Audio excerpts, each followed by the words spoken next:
റസൂലേ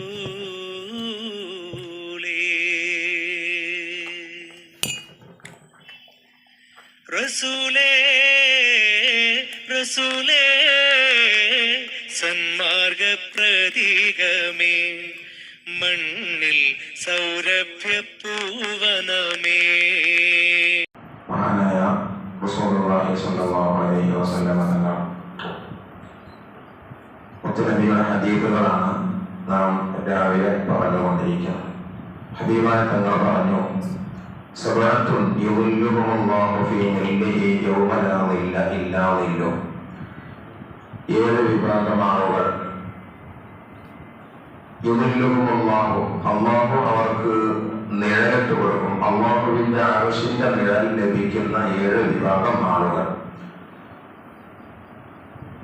നാളെ മഹ്ശറിൽ നിഴലുണ്ടാവില്ല. നിഴലില്ലാതെ മഹ്ശറിയുടെ ഭീകരതയിൽ പ്രയാസപ്പെടും കോടാനുകോടി ജനങ്ങൾ. ആ കൂട്ടത്തിൽ 7 വിഭാഗം ആളുകൾക്ക് അള്ളാഹുവിന്റെ അർശിന്റെ നിഴൽ നൽകി തണലിട്ട് കൊടുക്കുമെന്നാണ്. ആരാണ് 7 വിഭാഗം? ഇമാമുൽ ആദിൽ, ഒന്ന് നീതിമാനായ ഭരണാധിപൻ. ഇമാമ് എന്ന് പറഞ്ഞാൽ നിസ്കാരത്തിന് ഇമാമ് നിൽക്കുന്ന ആള് മാത്രമല്ല ഇമാമ്. ഏതൊരു കാര്യത്തിനും മുന്നിൽ നിൽക്കുന്ന ആൾക്ക് ഇമാമ് എന്ന് പറയും. ഏതു കാര്യത്തിനും ഒരു ഭരണത്തിന്റെ മുന്നിൽ നിൽക്കണം, ഒരു മഹല്ല ഭരണത്തിന്റെ മുന്നിൽ നിൽക്കുന്ന ആളാണ് അയാൾക്ക് ഇമാമ് എന്ന് പറയും.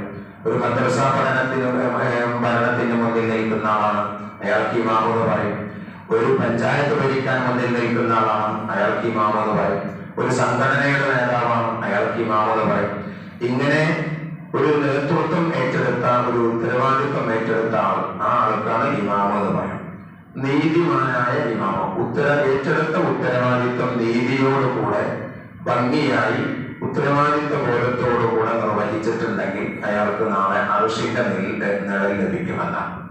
രണ്ടാമത്തേത് ശാബുൻ നശഅ ഫീ ഇബാദത്തില്ലാഹ്, അല്ലാഹുവിനെ ആരാധന ചെയ്യുന്നതിനായിട്ട് ജീവിതം ഹോമിക്കുന്ന ചെറുപ്പക്കാരൻ. അല്ലാഹുവിന് ചെറുപ്പക്കാരനാവുക, അയാള് ആരാധനയിൽ താല്പര്യമുള്ള ആളാവും ചെയ്യാം. അല്ലാഹുവിനെ ഇബാദത്ത് ചെയ്യുന്നതിൽ താല്പര്യമുള്ള ചെറുപ്പക്കാരൻ, ആ ആൾക്ക് നാളെ അർശിന്റെ നിഴൽ ലഭിക്കും.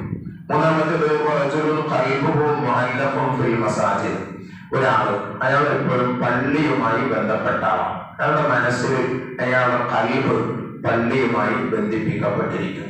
എവിടെ പോയാലും മനസ്സിൽ അയാൾക്ക് പള്ളിയെ കുറിച്ചുള്ള ചിന്ത. അത് ജോലി സ്ഥലത്താണെങ്കിലും എന്റെ പള്ളി, എന്റെ പള്ളിയിലെ ഉസ്താദ്, എന്റെ പള്ളിയിലെ ദർസ്, എന്റെ പള്ളിയിലെ കുട്ടികളും, ഏതു സമയത്തും പള്ളിയുമായി ബന്ധപ്പെട്ട ചിന്തയായിരിക്കും. അങ്ങനെ ആൾക്ക് നാളെ അർശിന്റെ നിഴൽ ലഭിക്കുമെന്നാണ്. രണ്ടാളുകൾ, ആ രണ്ടാളുകൾ അല്ലാഹുവിന്റെ കാര്യത്തിൽ രണ്ടുപേരും കൂട്ടുകെട്ടി, രണ്ടുപേരും സ്നേഹിതന്മാരായി. അള്ളാന്റെ കാര്യത്തിൽ പള്ളിയിലേക്ക് നിസ്കരിക്കാൻ വേണ്ടി പോകുമ്പോൾ രണ്ടാളുകൾ ഒന്നിച്ചു വന്നു. സുബഹിക്ക് വരുമ്പോ അയാൾ വീട്ടിൽ നിന്ന് ഇറങ്ങുമ്പോ മറ്റാളെ വീട്ടിൽ നിന്ന് വിളിച്ചു. അങ്ങനെ ഒന്നിച്ച് സുബഹി നിസ്കരിക്കാൻ വേണ്ടി വരിക. അല്ലാഹുവിന്റെ കാര്യത്തിൽ അവർ കൂട്ടുകൂടി.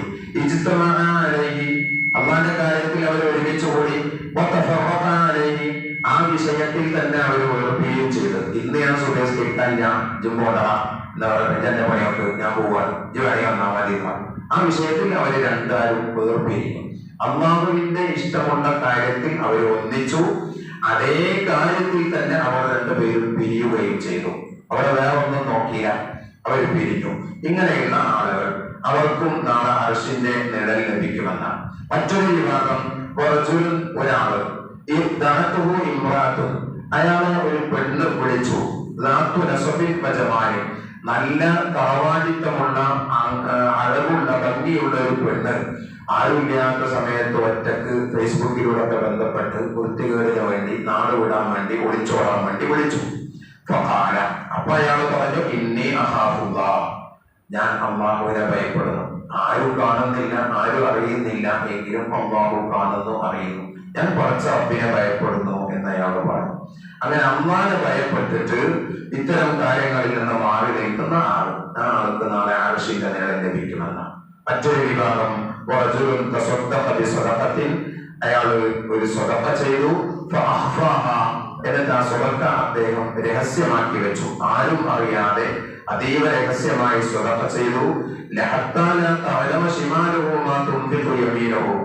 ഈ വലത്തെ കൈ കൊണ്ട് കൊടുത്തത് ഇടത്തെ കൈ പോലും അറിയാത്ത വിധം അതീവ രഹസ്യമായിട്ട് സ്വതക്ക ചെയ്തു. ഇന്ന് നമ്മൾ ചെറിയതെന്തെങ്കിലും സ്വതക്ക ചെയ്യുള്ളൂ. ആ ചെയ്യുന്ന സ്വതക്ക കൊട്ടിഘോഷിച്ചിട്ട് വേണം. ഒരു ആടായിരിക്കും വിതരണം ചെയ്യണത്. ആ ആട് വിതരണം ചെയ്യാൻ ആടിന് 2000 രൂപ ഉണ്ടാവുള്ളൂ.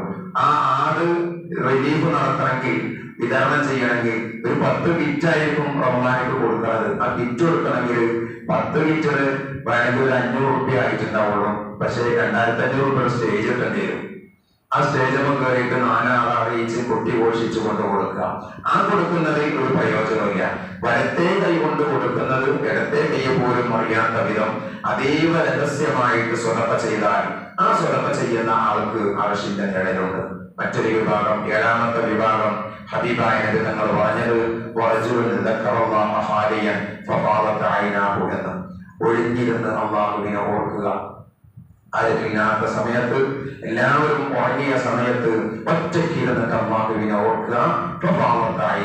അള്ളാനെ ഓർത്തുകൊണ്ട് കണ്ണുനീരൊഴുകി, അള്ളാനെ ചിന്തിച്ചുകൊണ്ട്, അള്ളാനെ ഓർത്തുകൊണ്ട് അള്ളാഹുവിന്റെ ചിന്തയിലായിട്ട് കണ്ണുനീരൊഴുകിയ ആള്, ആ ആൾക്ക് നാളെ അർശിന്റെ നിഴൽ ലഭിക്കുമെന്ന്. ഇങ്ങനെ ഈ 7 വിഭാഗം ആളുകൾക്ക് അർശിന്റെ നിഴൽ ലഭിക്കുമെന്ന് മഹാനായ റസൂലുള്ളാഹി സ്വല്ലല്ലാഹു അലൈഹി വസല്ലം പറഞ്ഞു. അതേപോലെ മഹാനായ അനസ് റളിയല്ലാഹു അൻഹു പറയാണ്, നബി തങ്ങളുടെ 10 കൊല്ലത്തെ ശിഷ്യനാണ് അനസ് റളിയല്ലാഹു അൻഹു. നബിയുടെ കൂടെ 10 കൊല്ലം നടന്നു. നബിയുടെ ദർസിൽ 10 കൊല്ലം പഠിച്ചു എന്ന് മാത്രമല്ല, നബിന്റെ ഒപ്പം നബിയുടെ ഹാദിമായി 10 കൊല്ലം നടന്നു. 10 വയസ്സുള്ള സമയത്ത് റസൂലുള്ളാഹി തങ്ങൾ മദീനത്തേക്ക് ഹിജ്റ വന്നപ്പോ പല ആളുകളും നബിയെ സന്ദർശിക്കാൻ വന്നു. മദീനക്കാരായ ആളുകളൊക്കെ നബിയെ സന്ദർശിക്കാൻ വന്നപ്പോ അവരൊക്കെ നബിക്ക് ഓരോ സമ്മാനങ്ങൾ കൊടുത്തു. അപ്പോഴാണ് അനസ് തങ്ങളുടെ ഉമ്മ ഉമ്മു സലമ ബീവി റളിയല്ലാഹു അൻഹ നബിയെ കാണാൻ വരുന്നത്. നബിയെ എല്ലാവരും അങ്ങേക്ക് സമ്മാനം തരുമ്പോ എനിക്ക് തരാനായിട്ട്, സമ്മാനം തരാനായിട്ട് എന്റെ അടുത്ത് ഒന്നുമില്ല. ഈ 10 വയസ്സായ മോനാണ് എനിക്കുള്ളത്. ഈ മോനെ ഞങ്ങൾ ഏൽപ്പിക്കുകയാണെന്ന് പറഞ്ഞു. ഏൽപ്പിച്ചു അനസ് തങ്ങളെ. അന്ന് 10 വയസ്സാണ് അനസ് തങ്ങൾക്ക്. പിന്നെ 20 വയസ്സുവരെ നബിന്റെ പിന്നാലെയായിരുന്നു. ഉമ്മാനെ കാണാൻ പോവാതെ, വീട്ടിലേക്ക് പോവാതെ ഈ 10 കൊല്ലവും നബിന്റെ ദർസിൽ പഠിച്ചു. നബിന്റെ മുതഅല്ലിമായി, നബിന്റെ ഖാദിമായി, നബിന്റെ സ്വന്തം ഒരു കുട്ടിയെ പോലെ നബിനെ ഒരു നിഴലായിട്ട് നബി അനുഗമിച്ചു. ആ അനസ് റളിയല്ലാഹു അൻഹു പറയാണ്, ഖത്തബ റസൂലുള്ളാഹി സ്വല്ലല്ലാഹു അലൈഹി വസല്ലം, നബി തങ്ങൾ ഒരിക്കൽ പ്രസംഗിച്ചു. ഒരു പ്രസംഗം പ്രസംഗിച്ചു. നബി എപ്പോഴും പ്രസംഗിക്കാറുണ്ട്. അന്നത്തെ പ്രസംഗത്തിന് ഒരു പ്രത്യേകത, ഒരിക്കലും അങ്ങനെ ഒരു പ്രസംഗം ഞങ്ങൾ കേട്ടിട്ടില്ല. അത്രയും വികാരഭരിതമായ ഒരു പ്രസംഗം നടത്തി നബി തങ്ങൾ. ആ പ്രസംഗത്തിൽ നബി തങ്ങൾ പറയാണ്,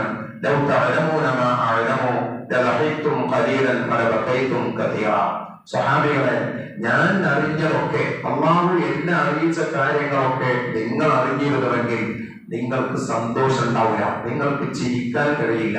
നിങ്ങൾ വളരെ കുറഞ്ഞു ചിരിക്കുകയും ധാരാളമായി കരയുകയും ചെയ്യുമായിരുന്നു എന്ന് ഹബീബായ റസൂലുള്ളാഹി സ്വല്ലല്ലാഹു അലൈഹി വസല്ലം.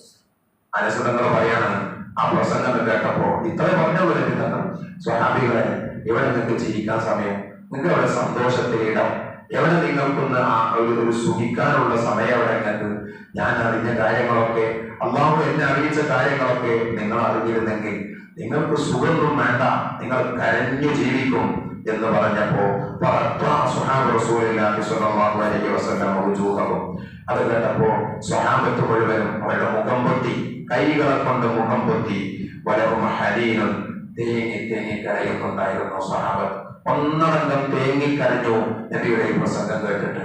നബി, ഞങ്ങൾ വല്ലാതെ അതിരുവിട്ട് സന്തോഷിക്കുന്നോ, ഞങ്ങൾ അതിരുവിട്ടുകൊണ്ട് ആഹ്ലാദിക്കുന്നോ, ഞങ്ങൾ ആർമാദിക്കുന്നോ എന്ന് നബിക്ക് തോന്നിയപ്പോഴല്ലേ നബി അങ്ങനെ പറഞ്ഞത്. ഞങ്ങളുടെ പ്രവർത്തനം, ഞങ്ങളുടെ ജീവിതത്തിന്റെ ആനന്ദവും സുഖവും നബിയെ വേദനിപ്പിച്ചോ എന്ന നിലക്ക് അവർ തേങ്ങിക്കരഞ്ഞു എന്നും. അപ്പൊ ഇങ്ങനെയുള്ളതൊക്കെ കേൾക്കുമ്പോ മനസ്സിലേക്ക് തട്ടണം. അതാണ് സ്വഹാബത്തിലുണ്ടായത്. ഞാൻ അറിഞ്ഞതൊക്കെ നിങ്ങൾ അറിഞ്ഞിരുന്നെങ്കിൽ നിങ്ങൾക്ക് ചിരിക്കാൻ സമയമില്ല, നിങ്ങൾ കരയേണ്ടി വരും എന്ന് നബി തങ്ങൾ പറഞ്ഞുവെങ്കിൽ നമ്മളും എന്തെല്ലാം അറിയുന്നു, എന്തൊക്കെ നബിയുടെ ഹദീസുകളും എന്തൊക്കെ സംഭവങ്ങളും ഇതൊക്കെ ഉൾക്കൊള്ളുന്ന ഒരു സമൂഹമായി, അതൊക്കെ കേൾക്കുമ്പോൾ മനസ്സിലൊരു മാറ്റം വരുന്ന, ജീവിതത്തിൽ ഒരു മാറ്റം വരുന്ന ആളായി മാറാൻ നമ്മൾ ശ്രമിക്കണം. അള്ളാഹു തൗഫീഖ് ചെയ്ത് അനുഗ്രഹിക്കുമാറാവട്ടെ. അർശിന്റെ നിഴൽ ലഭിക്കുന്ന 7 വിഭാഗത്തിൽ ഏതെങ്കിലുമൊക്കെ വിഭാഗത്തിൽ പെടാൻ അനായാസം നമുക്ക് പെടാൻ സാധിക്കും. അള്ളാഹുവിനെ ഓർത്ത് കരയാൻ പറ്റും, അള്ളാന്റെ പള്ളിയായിട്ട് ബന്ധപ്പെടാൻ പറ്റും. ഇങ്ങനത്തെയുള്ള ആളുകളായിട്ടുണ്ടെങ്കിൽ അർശിന്റെ നിഴൽ ലഭിക്കും. അങ്ങനെയുള്ള വിഭാഗത്തിൽ ഉൾപ്പെടാൻ ഇടം ലഭിക്കാൻ അള്ളാഹു നമ്മുടെ ഈ സദസ്സും ഈ ചേരലുമൊക്കെ നിമിത്തമാക്കി തരുമാറാവട്ടെ. അള്ളാഹുവേ, ഇന്നത്തെ ഈ ഹദീസ് ഞങ്ങളുടെ ജീവിതത്തിൽ പകർത്താനും ഉൾക്കൊള്ളാനും അതിന്റെ ആളുകളായി മാറാനും തൗഫീഖ് നൽകണേ റഹ്മാനെ. ഈ ക്ലാസ്സിൽ പങ്കെടുത്തതിന്റെ പേരിൽ ഇന്ന് ഞങ്ങൾക്ക് ഒരു ആഫത്ത് വരരുതേ തമ്പുരാനെ. ഇന്ന് നീ വെറുക്കുന്നവരുടെ ഗണത്തിൽ ഞങ്ങൾക്ക് ഇടമുണ്ടാവരുതേ തമ്പുരാനെ.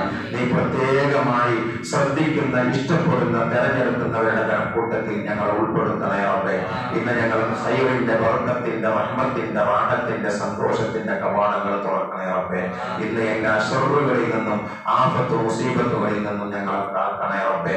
ഞങ്ങളുടെ കുടുംബത്തെ കാക്കണേ റബ്ബേ. ഞങ്ങളുടെ നീറുന്ന പ്രശ്നങ്ങൾക്ക് നീ പരിഹാരം നൽകണേ അമ്മ.